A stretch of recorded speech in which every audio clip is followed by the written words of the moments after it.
Hello students, welcome to online maths classroom.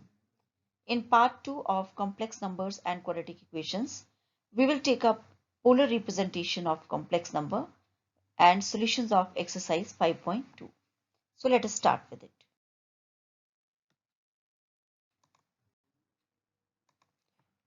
Now let us recapitulate what were complex conjugates. Complex conjugates are a pair of complex numbers of the form a plus b iota and a minus b iota, where a and b are real numbers. The product of complex conjugate pair is a positive real number. Okay, so when what are complex conjugate? Like if a plus b iota is a complex number, then by changing the sign of imaginary part, that is changing the sign of b iota, that is if it is plus it should be changed as minus, you will obtain another complex number, okay, where a and b both are real numbers. So this a plus b iota and a minus b iota, they are called complex conjugates, pair of complex numbers which are called as complex conjugates. Okay, and the product of these complex conjugates, that is like a plus b iota into a minus b iota, can be solved by using a square minus b square, and which turns out to be a square plus b square. So if a complex number is a plus b iota, then its conjugate is a minus b iota, and if a number is a minus b iota, then its conjugate is a plus b iota. So that means I have just to change the sign of the imaginary part. What is modulus? The modulus of a complex number is the length of the vector OZ. Like if this Z, which is equal to x plus iota y, you know that a number can be represented by a point like this x and y. Okay, so by taking along x-axis as x and taking along y-axis as y, this is the position of Z. So this distance OZ, okay, OZ, which is denoted by your R and called as mod Z, as it is the magnitude, and is given by using like the Pythagoras theorem concept, and that is your r square is x square plus y square, which is your r is equal to under root of x square plus y square, and this r is same as mod of z. This is called as modulus of complex number. Now like find the multiplicative inverse of 2 minus 3 iota. So I can take the multiplicative inverse in two ways. Either I can write it as 1 upon 2 minus 3 iota and rationalize it to express it in the form of e plus iota b, or I can just use the formula like z inverse is z conjugate upon z mod square. So firstly I'll find the conjugate, okay, 2 plus 3 iota, then z mod square is your 4 plus 9, okay, and that root will not be there because I am taking z mod square.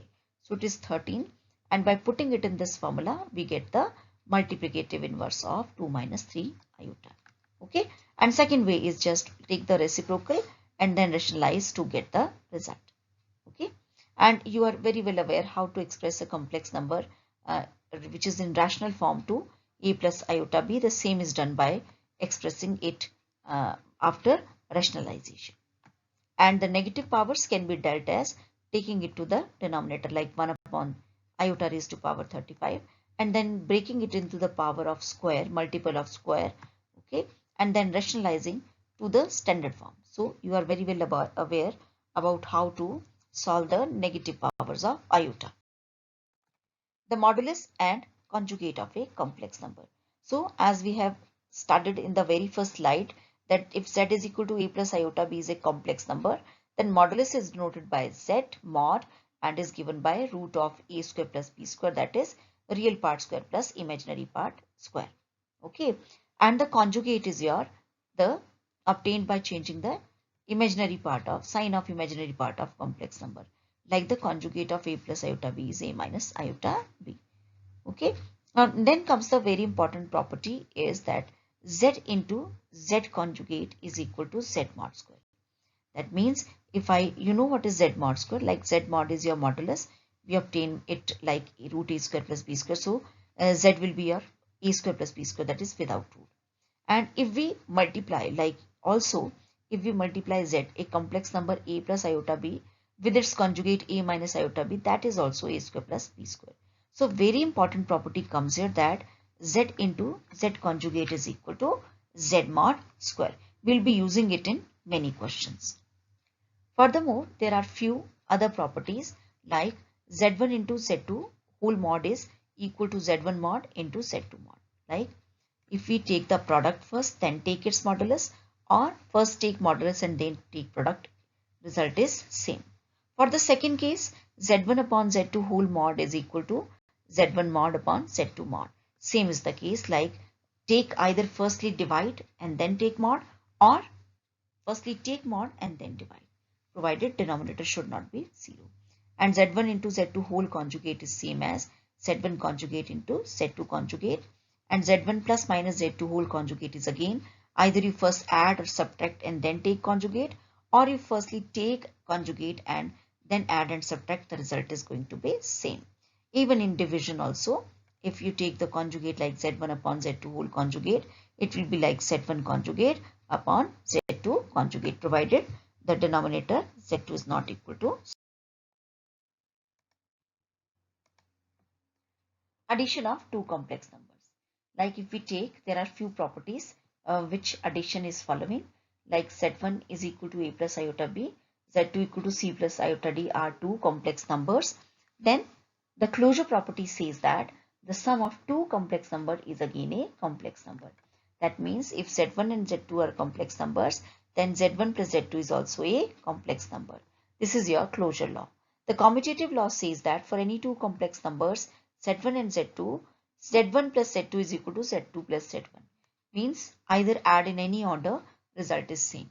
The associative law holds for three complex numbers z1, z2, z3, that is z1 plus z2 bracket means firstly add these two plus then z3 is equal to same as z1 plus z2 plus z3. Fourth is the existence of additive identity. There exists complex number 0 plus 0 at additive identity says what should I add to a number to get the same number. Like in integers, if to 1 I add 0, I'll get 1. So same is the case that to real parts some 0 should be added, to imaginary parts some 0 should be added. And we know we can express any number in the form of complex number also. So here for a complex number a plus iota b, the additive identity will be given by 0 plus 0 iota, okay, which is called the additive identity of or 0 complex number, such that for every complex number z plus 0 is same as z. And the inverse says, additive inverse says, what is the meaning of additive inverse? It says that to a complex number, what should I add so that I get 0, means the additive identity. So definitely I should add the negative of that complex number. Okay. So for every z, there exists a complex number minus z, which is called additive inverse of z. Okay. So that z plus minus z is equal to 0. This is called as additive inverse. Okay. The negative of a number is called as additive inverse. And in case of difference, you know, z1 minus z2 will be taken like addition of a negative number is same is the case like, but you know that it is not following these properties, all these properties in all cases. Okay. Next is multiplication of two complex numbers, like z1 is equal to a plus iota b, z2 is c plus iota d, two complex number. So again the closure property under product says that the product of any two complex numbers z1 into z2 is again a complex number. Commutative law says here that z1 into z2, like there was plus, so it is z1 into z2 is equal to z2 into z1. The associative law says z1 z2 times z3 is equal to z1 into z2 plus z3, means firstly multiply any two and then multiply with third. Order is not important if the complex numbers are same. Now the very important thing is the existence of multiplicative identity. Multiplicative identity means to any number what should I multiply it with to get the same number. So you know that if I should multiply 2 by 1, I'll get 2. So that means 1 is the multiplicative identity. So how you will write 1 as complex number? Definitely 1 plus 0 iota. So this is called as multiplicative identity. Okay. So 1 plus 0 iota is the multiplicative identity such that z into 1 is equal to z. And the multiplicative inverse is that for any non-zero complex number, z is equal to a plus iota b or a plus b iota, where a, b are not equal to 0. The complex number, which is denoted by 1 upon z or z raised to power minus 1, that is the multiplicative inverse. okay, is called the multiplicative inverse of z, such that, like, if I need to with what number I should multiply 2 to get 1. So definitely I should multiply with its reciprocal, okay, that is 2 into 1 by 2. So that is the multiplicative inverse, okay. Distributive law is always between two different operations, like this is your left distributive law, as the open number is to the left hand side, and this is right distributive law, as the open number z3 is to the right hand side. So you see the outside sign is product, inside it is plus. So how it will be done, like z1 into z2, the bracket will be opened as z1 into z2 plus z1 into z3, and for the second case z1 into z3 plus z2 into z3. So this is your left and right distributive laws. Then square root of a negative real number. Okay, so this concept is already very clear to you, that iota square is -1, and how do we solve for this? Like the bigger powers, like iota cube can be written as iota into iota square, and like that. But there is very important result which we need to understand here, is that we know that root of AB is equal to root A into root B for all positive real numbers A and B. And also it is holding good if one of the A and B is negative and positive, like means reverse sign should be there, like if A is positive, B negative, and A negative, then B positive. But see what is happening when both A and B are negative. You find when both A and B are negative, so I'll get the result as iota square, means iota square will be written as root of -1 into root of -1, as iota square can be written as iota into iota, that is like this. Now if I take it back to the property like root of AB, like root A into root B as root of AB, it becomes +1. See, because -1 into -1 is +1. But you know that the value of iota square is not +1, it is -1. So that means this result, root AB is equal to root A into root B, is not holding good when both A and B are negative real numbers. So you should remember this thing. Okay. Then comes the identity like z1 plus z2 whole square, which will be opened same as you open A plus B whole square. Similarly for z1 minus z2 whole square, z1 plus z2 whole cube, z1 minus z2 whole cube, and even z1 square minus z2 square, like the formula of E plus B into E minus B. Now, a representation of a complex number in Argand plane. Okay, this is called in Argand diagram, or where we represent a complex number. Okay, so complex number like 3 plus 2 iota type of number can be plotted as a point. Okay, like 3 plus 2 iota, the real part 3, the x coordinate, and the imaginary part 2, only 2, is the y coordinate. So 3 2 can be plotted, this can be plotted as like 3 2. Okay, this -3 plus 5 iota can be plotted as -3 and 5. This 1 minus 3 iota can be plotted as 1 and -3. Okay, the x-axis is called as the real axis and y-axis as the imaginary axis. So this is the way that every complex number can be represented as a point on the complex plane. Now let us come to polar representation of a complex number. Okay, so a complex number can be visually represented as a pair of numbers AB forming a vector on this diagram called an Argand diagram. Okay, this is called as we represent the complex plane. This diagram where we represent a complex number is called as Argand diagram, and the real RE is the real axis, and this is your imaginary axis. Y-axis is imaginary axis, and this is here the condition of iota square is equal to -1 is satisfied. Now the complex number in standard form is written as z is equal to x plus y iota, like, and in polar form. Okay, see this vector is OZ. Okay, so this is the point xy. So you definitely know that this is forming an angle theta with positive direction of x-axis. Always remember, I have to see the angle which this line or vector is making with positive direction of x-axis, and you know this angle is always taken anti-clockwise. Yesterday we discussed that anti-clockwise angle is positive and clockwise one are negative. So angle is always framed like this is the initial side and this is terminal is moving like this. Okay, so this theta is the angle made by this OZ with positive direction of x-axis. And the polar form is like representing this kind of number in the form of r times cos theta plus iota sine theta. And exponential form is also there, which in class +1 it is not there in the syllabus, and that is z is equal to r e raised to power iota theta. Okay, and this r is, it is the modulus, that is root of real part square plus imaginary part square. And the argument of z, this theta that we find is taken as there are many ways of calculating it. Here it is discussed as your arc tangent y upon x, but we'll be using much simpler way to solve it.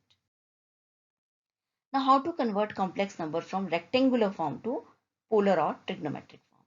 Like if a complex number z is equal to x plus y iota is there, this is called the rectangular form. And r is equal to mod z, that is we will find firstly r, that is root of x square plus y square. Then we will write x as r cos theta and y equal to r sin theta, and express this z as r times cos theta plus iota sin theta. Okay, and remember theta is the angle made by this your r with positive direction of x-axis. This is called as polar form. Now the very first thing is I should know how should I take this theta. So there are certain rules to take out this theta. In first quadrant I take argument as same angle alpha. Okay, we'll be discussing it how this alpha is calculated. In the second quadrant it is taken as 180 minus alpha. In third it is taken as minus times 180 minus alpha, that is minus 180 plus alpha, and in fourth quadrant it is taken as minus alpha. Like if say this is complex number z is equal to 1 plus iota, and it is lying in your first quadrant and both x is positive. Okay, so there is a technique of how will I calculate your argument. Okay, we'll not discuss it here, we'll discuss it in questions. So it will be taken as alpha itself because the positive angle which it is making with positive direction of x-axis, I'll be taking it. For this number minus 1 plus iota lying in the second quadrant, okay, the argument will be taken as 180 minus alpha. For third quadrant, okay, it will be taken as minus 180 plus alpha, and for the last one it is taken as your minus times alpha. Okay, so we will see this how to get these values. Like first of all, the first question is find the modulus and argument of the complex number. Z is equal to minus 1 minus iota under root 3. Okay, so there are many methods, but I think we should go for the simplest one. As firstly, look at the complex number. It is minus 1 minus iota under root 3. Okay, so it is of the form x plus iota y, where x is minus 1, y is minus root 3. Now mod z is simply calculated as real part square plus imaginary part square under root. So it is your minus 1 square plus minus root 3 square, that is after taking square root it is 2. So r here is 2. Okay, now to find argument I have to convert it to, I have to convert x as r cos theta and y as r sin theta. Okay, so see, this is the real part, this is the imaginary part. So this complex number should be equated to r cos theta plus iota r sin theta. R I already got, but I need to calculate now the theta. So comparing, what will I get? R cos theta is equal to minus 1. See, the real part is equated to real part. R cos theta is minus 1 and r sin theta is minus root 3. Okay, r sin theta is minus root 3. Okay, so from here cos theta is your minus 1 by 2. Cos theta is minus 1 by 2. Okay, and simply from here I'll get your sin theta as we can put the values, we'll put the values of r also, like your r to be replaced by 2 here, 2 here also. So here your sin theta is minus root 3 by 2. Okay, so sin theta is minus root 3 by 2 and cos theta is minus 1 by 2. Okay, so we'll follow a very simple process. Okay, instead of computing tan theta, I'll be telling you because you already know these values. Okay, these values. First of all, now the thing is where this complex number is lying, in which quadrant it is lying. See, both x and y are negative. That means this is minus 1 and this is minus root 3. So both x and y are negative. That means my complex number is lying in third quadrant. So come here, both are negative, it is lying in the third quadrant. And in third quadrant, argument is given as minus times 180 minus theta, or minus times, that is 180 plus, if I open this bracket, that is like this. Okay, so first of all, I need to understand what is my theta. Theta I will count from, see, theta I will count from the value I got in the previous step, like sine theta is √3/2 and cos theta is 1/2. Okay, always remember, I don't have to see now the signs. That means whether sine theta was negative or cos theta was positive, I don't need to see it. I just want to see, while framing my this angle, I just need to see at whether what is the value, like sine theta is √3/2 and cos theta is 1/2. And both these values you will get at only 1 theta. Okay, and remember, sine theta or sine 60 is your √3/2 and cos 60 is 1/2. So theta here is 60 degree. Now as we are talking about your third quadrant, and in third quadrant, argument which we call as alpha is minus 180 minus theta. Okay, minus outside. So theta here is 160 I got, 60 I got. So it is minus times 180 minus 60, that is minus 120. Okay, so argument here is minus 120 degrees. Okay, and it can be converted to a radian measure, which will be studying when we will do our trigonometric functions. Okay, so you have to, when to convert it to radians, I should multiply it by pi upon 180. Okay, so when you will multiply it by pi upon 180, you'll find it converts to minus 2 pi by 3. Okay, minus 2 pi by 3. So this is the argument, how argument is calculated. So again, let us see the next question. Things will be much clearer. Again, let us start with it quickly. Z is equal to minus √3 plus iota. Okay, x here is minus √3, y here is 1. Clear? Modulus Z is again root x square plus y square, that is 2. Then for argument, equate it to r cos theta plus iota r sin theta. R cos theta is minus √3. Okay, r sin theta is 1. Put the value of r, I get cos theta is minus √3/2 and sin theta as 1/2. Okay, now these two values which are negative. Okay, now when I'll be framing theta, I'll not take into consideration whether cos theta is negative, sin theta is positive. Okay, I should just check when is sin 1/2 and when is cos √3/2. So I think the angle theta is 30 degrees simply.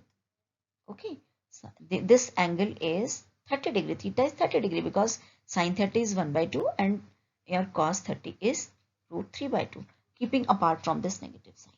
Okay, so see, and now I should come here, x is negative, y is positive.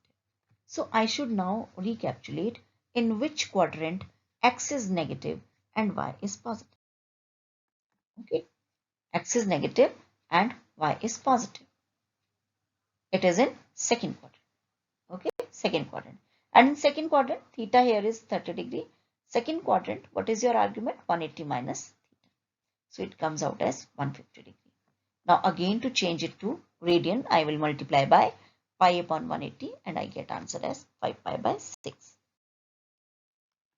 Now comes the polar form. Now it is just one additional step, that you will find the modulus and argument, and then you will represent it as z is equal to r cos theta plus iota sin theta. So let us start quickly. Z is equal to 1 minus iota.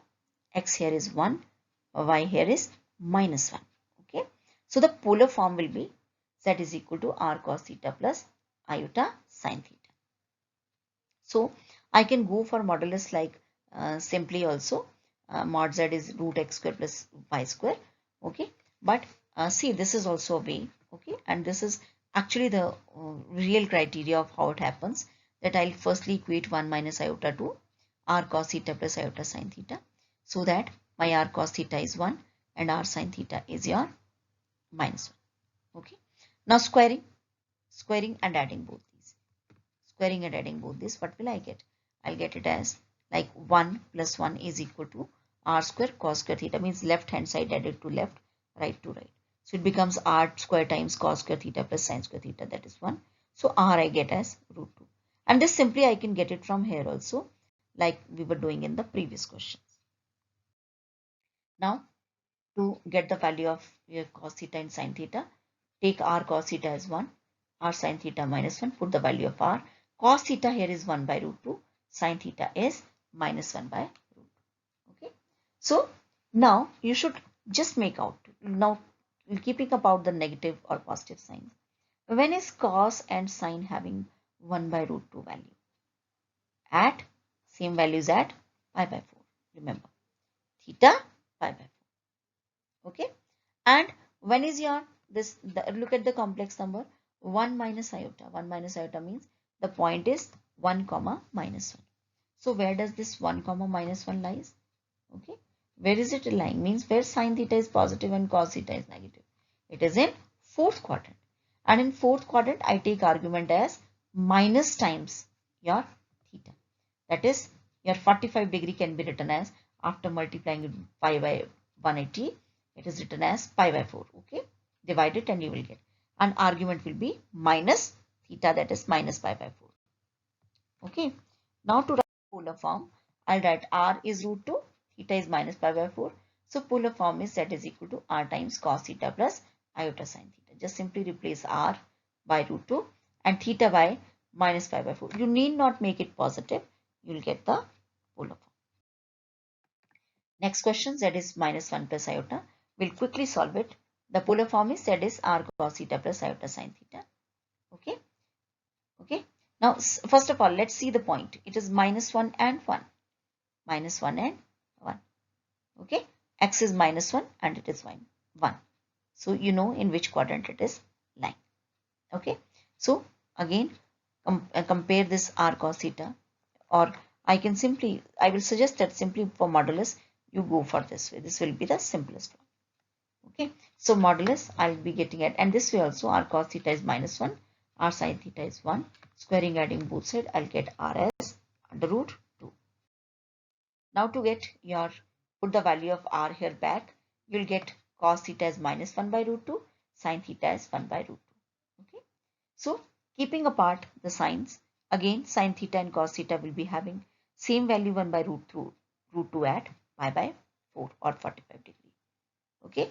And since the number is minus 1 1 and it is lying in second quadrant. Okay. In second quadrant, sin is positive, cos is negative. Okay. And argument is taken as 180 minus theta, which is 135 degree. And to convert it to radian, divide by, multiply by pi upon 180, or divide by 180 upon pi, one and the same thing.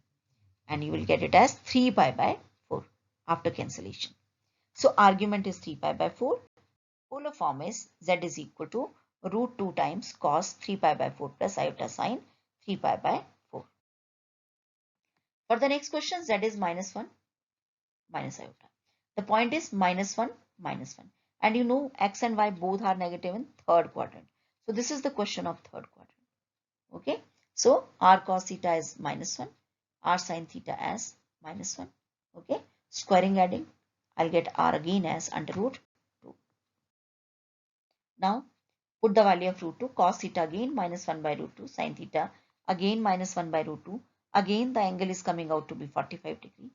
And cos and sin both are negative in the third quadrant, where the argument is minus times 180 minus theta, that is minus 135. Again converted to, by multiplying by pi upon 182, this pi form or radian form, it becomes minus 3 pi by 4. Okay. So what is the polar form? That is equal to root 2 cos minus 3 pi by 4 plus iota sin minus 3 pi by 4. Next complex number is minus 3. So now minus 3 is only real, but you know I can write it as minus 3 plus 0 iota. Okay. So let the polar form is that is equal to r cos theta plus iota sin theta. So what is r cos theta here is minus 3 and r sin theta here is 0. Squaring, adding, I'll get a r as 3. I think it is very simple. You can easily do it. Now come back to again r cos theta is equal to minus 3. I get cos theta as minus 1 and from here sin theta as 0. Now remember that angle where cos is 1 and sin is 0. Okay.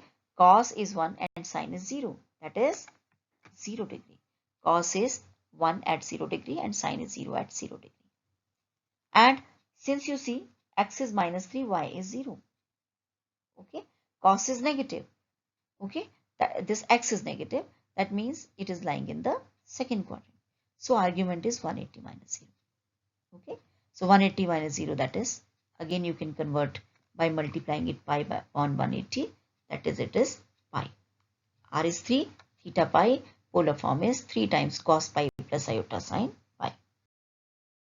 Next is complex number is root 3 plus iota. So again here r cos theta is root 3, r sin theta is 1, squaring adding r is 2 here. R is 2, not root 2, it is 2. Okay. Now again change, comparing with this, putting the values of r, I'll get cos theta root 3 by 2, sin theta 1 by 2. Now remember the angle, as both are positive. So this is the question of, I think, first quadrant, isn't it? First quadrant, both are positive. X is positive, y is positive. So when is sine 1 by 2 and cos is root 3 by 2? It is 30 degree. So simple. Okay. And it is the question of first quadrant, where the argument is itself this theta, that is 30 degree. And 30 degree after multiplying with pi upon 180 can be written as pi by 6. And the polar form with R2 is z is equal to 2 times cos pi by 6 plus iota sine pi by 6. Now to convert iota. Iota can be written as 0 plus iota. So r cos theta is 0, r sin theta is 1. Squaring adding, I'll get at r as 1. On comparison, r cos theta 0, r sin theta 1. So cos theta is 0 and sin theta is 1. Now remember that angle again when cos theta is 0, sin theta is 1. This angle is pi by 2, 90 degree. And both are since positive. So again it is the question of first quadrant. So argument is again the same theta, that is 90.